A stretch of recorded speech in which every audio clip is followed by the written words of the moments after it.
অষ্টম শ্রেণীর গণিত টিউটোরিয়ালে তোমাদের সবাইকে স্বাগতম। আজকের ভিডিওতে দ্বিতীয় অধ্যায় মুনাফা অনুশীলনী 2.2-এর 26 নম্বর পৃষ্ঠা থেকে যে বহুনির্বাচনী প্রশ্নগুলো আছে সেই বহুনির্বাচনী প্রশ্নগুলোর সমাধান করব। তো দেখো, এখানে 1 নম্বরে দেওয়া আছে 1050 টাকার 8% নিচের কোনটি? কি বলা হয়েছে? 1050 টাকার 8% নিচের কোনটি? তো এখানে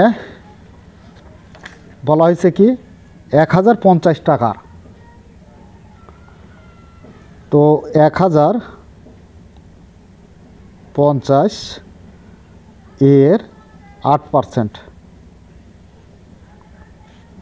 সমান আমরা বলতে পারি 1050 এর মানে কি গুণ উপরে 8 আর পার্সেন্টটা সরানোর জন্য 100 দ্বারা ভাগ করব। তো দেখো, এখানে আমরা একটা শূন্য কাটতে পারি, এখানে একটা শূন্য কাটতে পারি। 10-এর মধ্যে 5 দ্বারা ভাগ দেওয়া যায়, 5 দুগুণে 10। আর এখানে এই যে 105-এর মধ্যে ভাগ যাবে হচ্ছে 5 21 বার, 5 21-এ 105। এখানে 2 থাকে, 2 1 2, 4 দুগুণে 8। তাহলে উপরে কি থাকে 4 আর এখানে 21। তো 21-কে 4 দ্বারা যদি গুণ করি তাহলে 4 1 4 আর 4 দুগুণে 8, 84 টাকা। তাহলে কি হলো যে 1000 টাকার 8% নিচের কোনটি? তো এই যে 84 টাকা পেলাম আমরা। গ নাম্বার উত্তর হবে 84 টাকা। আচ্ছা, এবার দেখি 2 নাম্বার। বার্ষিক 10% সরল মুনাফায় 1200 টাকার 4 বছরের সরল মুনাফা কত? তো আমরা সরল মুনাফার সূত্র আই সমান PRN এটা কিন্তু জানি। তো এখানে প্রশ্ন কাকে করা হয়েছে? সরল মুনাফা কত, তার মানে মুনাফাকে প্রশ্ন করছে। তো মুনাফা নির্ণয়ের সূত্র আই সমান PRN।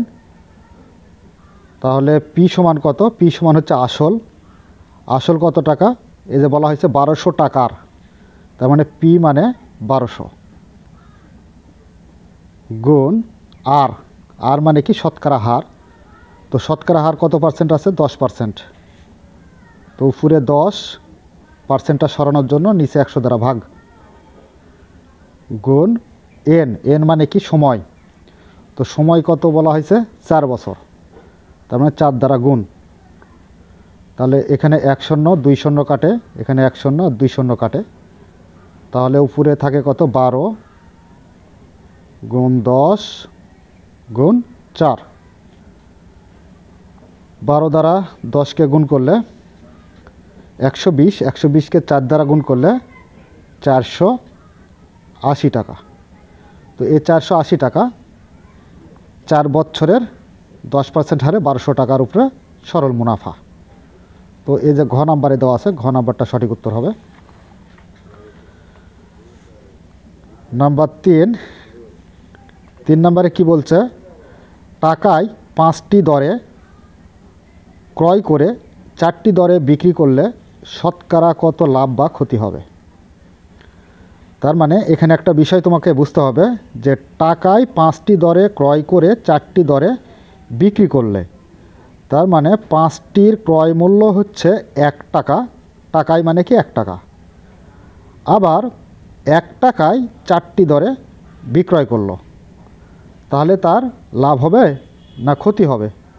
যদি লাভ হয় তাহলে শতকরা কত লাভ হবে, আবার যদি ক্ষতি হয় তাহলে শতকরা কত পার্সেন্ট ক্ষতি হবে, সেটাই বের করতে হবে।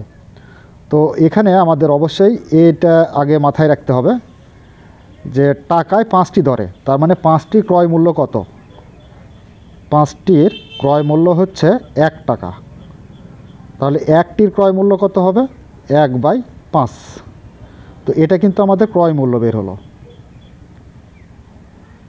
আবার এখানে বলা হলো কি যে টাকায় 4টি দরে বিক্রি করলে, তার মানে 1 টাকায় বিক্রি করছে কয়টা? 4টা।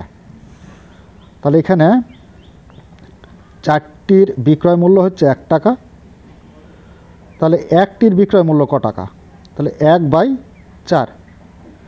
তো এটা হচ্ছে আমাদের কি বিক্রয় মূল্য। বিক্রয় মূল্য। তো দেখো এখানে এটা আমাদের বিক্রয় মূল্য বের হলো আর এটা ক্রয় মূল্য বের হলো। তো ক্রয় মূল্য বেশি না বিক্রয় মূল্য বেশি? তো এখানে আমাদের বিক্রয় মূল্যটা বেশি, কারণ হচ্ছে এটা 1/4 আর এটা 1/5, মানে 5-এর 1 অংশ এটা, আর এটা 4-এর 1 অংশ। তার মানে এটা হচ্ছে বড়। তাহলে এখানে আমাদের লাভ হয়েছে। তো লাভ সমান কি জানি আমরা? লাভ সমান জানি যে বিক্রয় মূল্য মাইনাস ক্রয় মূল্য। তো বিক্রয় মূল্য কত?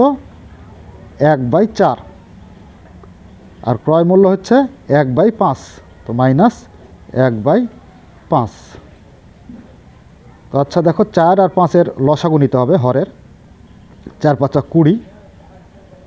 4 দ্বারা 20কে ভাগ করলে থাকবে হচ্ছে 5। 5 দ্বারা 1 গুণ করলে 5 × 1 = 5, মাইনাস 5 দ্বারা আবার 20কে ভাগ করলে 4। 4 দ্বারা 1 গুণ করলে 4 × 1 = 4। তাহলে বিয়োগ করলে আমরা কত পাবো? 5 থেকে 4 বাদ দিলে 1, আর এখানে 20 করতে 20। তাহলে 1/20 এটা হচ্ছে কি আমাদের লাভ হলো। সেটা কত টাকার উপর লাভ হলো? অবশ্যই ক্রয় মূল্যের উপর লাভ হয়েছে। তো ক্রয় মূল্য তখন ছিল আমাদের 1/5। তো এত টাকাতে লাভ হয়েছে আমাদের এই টাকাটা। তাহলে শতকরা কত লাভ হবে সেটাই বের করতে হবে। তো এখানে দেখো 1/5 এত টাকায় লাভ হয় 1/20। অতএব 1 টাকায় লাভ হবে। তো 1 টাকায় লাভ কি হবে? এটা ভগ্নাংশ অবস্থায় আছে, এটা উল্টে যাবে। তাহলে 1-এর সাথে গুণ হবে এখানকার 5,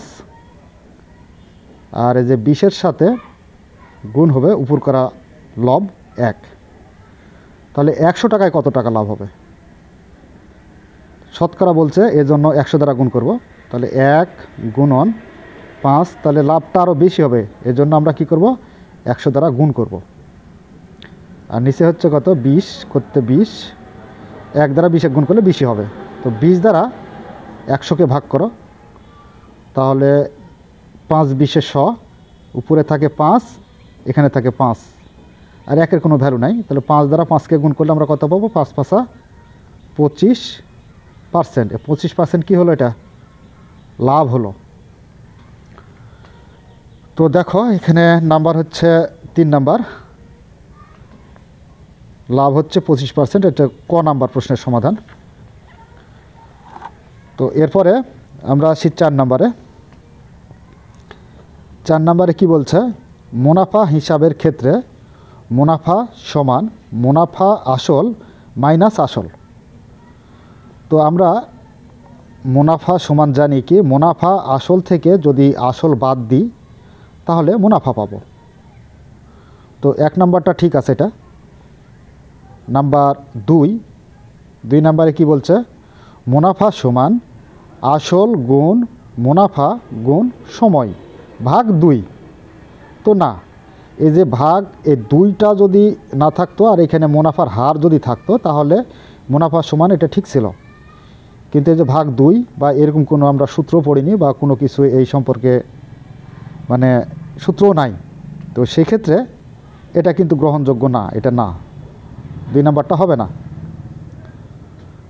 3 নাম্বার, চক্রবৃদ্ধি মুনাফা সমান চক্রবৃদ্ধি মূল মাইনাস মূলধন। তো এটা ঠিক আছে, কারণ হচ্ছে এই চক্রবৃদ্ধি মূলের মধ্যে আমাদের প্রারম্ভিক মূলধন এবং মুনাফা দুটা যুক্ত থাকে।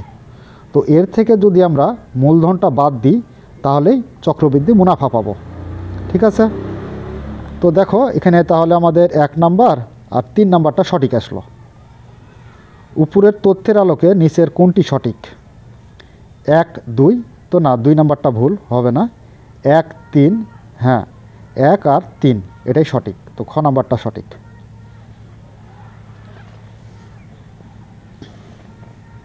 এরপরে 5 নাম্বারে আসি আমরা।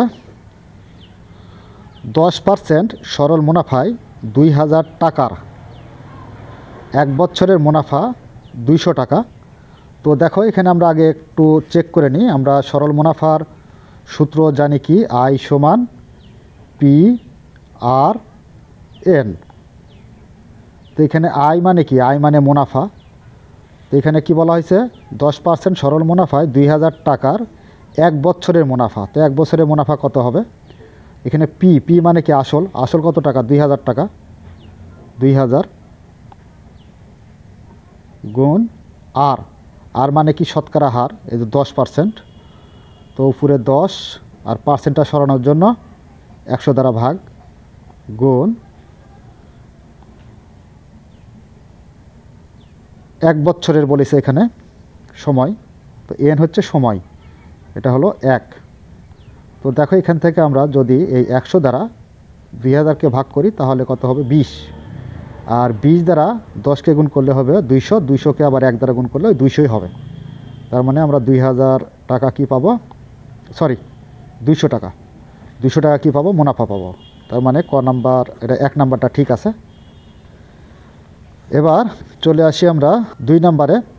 5 বছরের মুনাফা আসল, আসলের 1.5 গুণ। তো এখানে আমাদের আগে 5 বছরের মুনাফা বের করতে হবে, করার পরে এই আসলের সাথে যোগ দিলে আমরা মুনাফা আসল পাবো। তারপরে সেটা দেখব 1.5 গুণ কিনা। তো আগে দেখো আমরা 5 বছরের মুনাফা বের করি। তো আমরা জানি কি, সরল মুনাফা আই সমান পি আর এন জানি। তো এখানে পি মানে কি আসল, আসল হচ্ছে কত, ওই 2000ই হবে, 2000, এটা সবার ক্ষেত্রে 2000, 2000 গুণ আর, আর মানে কি রেট, রেট কত 10%, তাহলে 10/100, পার্সেন্টটা সরানোর জন্য। আর গুণ হচ্ছে এন, এন মানে কি সময়। তো 2 নাম্বারে কত বলছে, 5 বছর বলেছে, এর জন্য আমরা কি করব, 5 দ্বারা গুণ করব। তাহলে দেখো এখন আমরা কাটাকাটি করি, 1 শূন্য 2 শূন্য, 1 শূন্য 2 শূন্য, থাকে 20, 20 দ্বারা 10 গুণ, তাহলে হচ্ছে 200, 200কে আবার 5 দ্বারা গুণ করলে হচ্ছে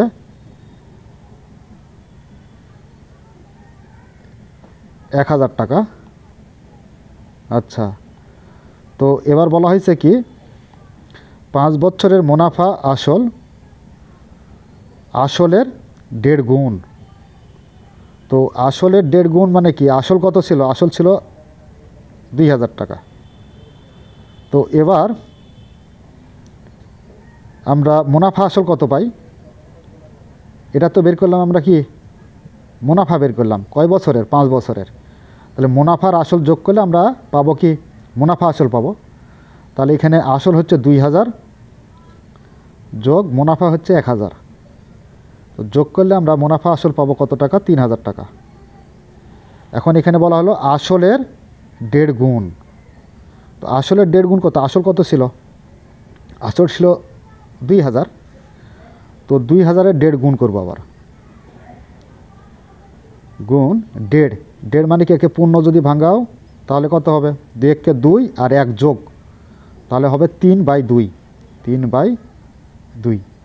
তো 2 দ্বারা 2000 ভাগ করলে 1000, আর 1000 দ্বারা এই 3 1 গুণ করলে পাবো আমরা 3000। তো দেখো এখানেও 3000, এখানেও 3000, তার মানে কি 1.5 গুণ, এটা ঠিক আছে, 2 নাম্বারটাও ঠিক আছে। তো এবার কি বলছে 3 নাম্বারে, 6 বছরের মুনাফা আসলের সমান হবে। তাহলে 6 বছরের মুনাফা আসলের সমান হবে। তো আগে 6 বছরের মুনাফাটা বের করে দেখতে হবে যে আসলের সমান হচ্ছে কিনা, মানে 2000 টাকার সমান হচ্ছে কিনা। আসল তো আমাদের 2000 টাকা, তো আমরা 6 বছরের মুনাফাটা নির্ণয় করি। তো দেখো আমরা ওই আই সমান পি আর এন, সরল মুনাফার সূত্র কিন্তু এটাই জানি। পি হচ্ছে কত, আসল 2000 টাকা, আর হার হচ্ছে কত, 10/100, মানে 10% ছিল, পার্সেন্টটা সরানোর জন্য আমরা 100 দ্বারা ভাগ করছি। আর এখানে এন মানে সময়, মানে 6 বছরের কথা বলা হয়েছে 3 নাম্বারে, এর জন্য 6 দ্বারা গুণ। তাহলে এখানে আমরা 1 শূন্য 2 শূন্য কাটবো, 1 শূন্য 2 শূন্য, তাহলে 20 দ্বারা 10 গুণ, তাহলে 200, 200কে আবার 6 দ্বারা গুণ, তাহলে 1200 টাকা। এখানে কি বলা হলো, যে 6 বছরের মুনাফা আসলের সমান হবে। তো আসলের সমান কি হলো, এখানে আমাদের মুনাফা কত হলো, 1200 টাকা হলো, আর আসল কত টাকা আছে, আসল হচ্ছে 2000 টাকা আছে। তো সেই ক্ষেত্রে এখানে তো আমাদের এই 1200 টাকা আর এখানকার আসল হচ্ছে 2000 টাকা, সমান হলো না, তাহলে এটা সমান নয়। তোমার 3 নাম্বারটা ভুল হচ্ছে, এটা ভুল। তাহলে সঠিক কোনটা কোনটা? 1 আর 2। তো নিচের কোনটি সঠিক? 1 2, তো যে 1 2 ক নাম্বার, এটাই সঠিক। তো এরপরে আমরা পরের পৃষ্ঠা 27-এ দেখো 6 নাম্বার একটি বহু নির্বাচনী প্রশ্ন আছে, সেটা সমাধান করি। নাম্বার 6 নাম্বারে কি বলছে? জামিল সাহেব বার্ষিক 10% মুনাফায় ব্যাংকে 2000 টাকা জমা রাখলেন। নিচের প্রশ্নগুলোর উত্তর দাও। 1 নাম্বার বলছে প্রথম বছরান্তে মুনাফা আসল কত হবে? তো প্রথম বছরান্তে আগে আমাদের 10% হারে 2000 টাকার উপর মুনাফা বের করতে হবে, তারপর মুনাফা আসল কত হবে বলছে, এজন্য মুনাফাটা আসলের সাথে যোগ করতে হবে। তো দেখো আমরা সরল মুনাফার সূত্র কি জানি? আই সমান পি আর এন। তো এখানে মুনাফা যেহেতু বের করতে হবে, সেহেতু পি সমান কত টাকা হবে? 2000 টাকা হবে। তাহলে 2000 গুণ আর মানে কি? হার কত হচ্ছে? বার্ষিক মুনাফার হার হচ্ছে 10%। তো 10 বাই পার্সেন্টটা, এই যে পার্সেন্টটা সরানোর জন্য 100 দ্বারা ভাগ করব, গুণ এন মানে কি? সময়। তো এখানে কত বলা হয়েছে? প্রথম বছরান্তে বলা হয়েছে, তার মানে 1 বছর। এন মানে 1। তাহলে 1 0 2 0 কাটা যায়, এখানকার 1 0 আর 1 0 2 0 কাটা গেল। তাহলে থাকে কত? এখানে 20 থাকে আর এখানে 10 থাকে। 20 দ্বারা 10কে গুণ করলে 200, 200কে আবার 1 দ্বারা গুণ করলে 200ই হবে। তাহলে 200 টাকা। তো মুনাফা আসল বলা হয়েছে, যে মুনাফা আসল কত হবে 1 বছরান্তে বা প্রথম বছরান্তে। তো এখানে মুনাফা যেহেতু 200 হয়েছে, এর সাথে আমাদের আসলটা যোগ করতে হবে। তো আসল কত হচ্ছে? 2000। তো 2000 আমরা যোগ করে দেব, যোগ করে দিলে মুনাফা আসল পেয়ে যাব। তাহলে মুনাফা আসল পাবো কত? 2200 পাবো, মানে 2200 টাকা। তো দেখো এই যে গ নাম্বারে আছে 2200 টাকা, গ নাম্বারটা সঠিক। এবার আসি 2 নাম্বার। সরল মুনাফায় দ্বিতীয় বছরান্তে মুনাফা আসল কত হবে? মুনাফা এটা মাইনাস না, কিন্তু এটা কলম চিহ্ন। মুনাফা আসল কত হবে? তাহলে 2 বছরের আমরা মুনাফাটা আগে বের করে নিই। তো দেখো এখানে সরল মুনাফার সূত্র আমরা জানি, ওই পি আর এন। তো এখানে সূত্রটা আর ফেলছি না। এখানে পি এর মান কত? 2000 টাকা। আর মুনাফার হার ওই একই, 10 বাই 100। আর কত বছর আনতে বলা হয়েছে? দ্বিতীয় বছর আনতে বলা হয়েছে, দ্বিতীয়। দ্বিতীয়র জন্য আমরা এই এন সমান 2 বছর ধরব, তার মানে 2। তো দেখো এখান থেকে কাটাকাটি করি, 1 0 আর 1 0 2 0 কাটে, এখানে 1 0 আর 1 0 2 0 কাটে। তাহলে এখানে কত? 20 দ্বারা 10কে গুণ, তাহলে 200, 200কে আবার 2 দ্বারা গুণ, তাহলে কত হবে? 400। তো 400। আর এখানে কি বলা হয়েছে? যে মুনাফা আসল দ্বিতীয় বছর আনতে কত হবে, তার মানে এর সাথে আমরা আসলটা যোগ করে দেব, তাহলে আমরা মুনাফা আসল পাবো। তো মুনাফা কত? 400 টাকা। তো 400 এটা যোগ হচ্ছে আসল হচ্ছে 2000 টাকা। টোটাল হচ্ছে এখানে 400 আর এখানে 2000, তাহলে 2400। তো দ্বিতীয় বছর আনতে মুনাফা আসল কত হবে আমাদের? 2400 টাকা হবে। তো 2400, এই যে ক নাম্বারে আছে 2400। তো এরপরে আসি আমরা 3 নাম্বারে। প্রথম বছরান্তে চক্রবৃদ্ধি মূলধন কত হবে? তো এখানে চক্রবৃদ্ধি মূলধন নির্ণয়ের সূত্র ফেলতে হবে, ফেলে আমাদের অঙ্কটা সমাধান করতে হবে। তো আমরা চক্রবৃদ্ধি মূলধনের সূত্র জানি কি? পি ইন্টু 1 প্লাস আর পাওয়ার এন। তো এই এনটাকে একটু এখানে গুণ করে দেওয়া যায় আরের সাথে, তাহলে এখানে পি ইন্টু 1 প্লাস আর এন, এটাও করা যাবে। তো এখানে পি মানে কি? পি মানে আসল কত ছিল? 2000 টাকা ছিল। তো 2000 ইন্টু 1 প্লাস আর এর মান হচ্ছে কি? 10%, 10 বাই এখানে 100। আর এন মানে কি? সময়। তো সময় কত ছিল দেখো তো? প্রথম বছর আনতে বলেছে, তার মানে 1 বছর। 1। তো দেখো এখানে আমরা একটু কাজ করব, 2000 আছে 2000 থাকবে, ইন্টু 1 আছে 1 প্লাস এই যে 10কে আমরা 100 দ্বারা ভাগ করব। তো 10কে যদি আমরা 100 দ্বারা ভাগ করি তাহলে পাবো 0.1। আর এই এক গুণ অবস্থায় আছে, তো গুণ অবস্থায় থাকলে ওটাই রেখে দেওয়া লাগে। 2000 গুণ 1 আর 0.1 যোগ করলে আমরা পাবো 1.1 পাবো। তো এবার দেখো এই যে 1.1 দ্বারা 2000কে গুণ করতে হবে, তো আমরা অন্য জায়গায় গুণ করে নিতে পারি একটু। 1.1 গুণ করব, গুণ করলে 1 দ্বারা 0কে গুণ করলে 0 0 0, 1 দ্বারা 2 গুণ করলে 2, এক লাইন নিচে আসতেছি তাই একটা 0, আবার 1 দ্বারা গুণ করলে 0 0 0, 1 দ্বারা 2 গুণ করলে 2। এখানে আমরা যোগ করি 0 0 0 2 2, আর কয় ঘর পর দশমিক আছে? 1 ঘর পর দশমিক আছে, এখানে 1 ঘর পরে দশমিক। তার মানে এখানে কত হচ্ছে আমাদের? 2200 টাকা। তো 2200 টাকা 1 বছর আনতে আমাদের কী হবে? চক্রবৃদ্ধি মূলধন। তো দেখো 2200 টাকা কোথায় আছে? যে ঘ নাম্বারে 2200 টাকা, এটা হচ্ছে চক্রবৃদ্ধি মূলধন। তো প্রিয় শিক্ষার্থীরা, এই ছিল আমাদের 2.2 অনুশীলনীর বহুনির্বাচনী প্রশ্নের সমাধান। আশা করি তোমরা বুঝতে পেরেছ। আগামী পর্বে আমরা এই যে এখানে এই 7 8 এই প্রশ্নগুলার সমাধান শুরু করব। তো ততক্ষণ পর্যন্ত তোমরা ভালো থাকো, সুস্থ থাকো। এ বলে আজকের মতো ক্লাস এখানে শেষ করছি। ধন্যবাদ সবাইকে।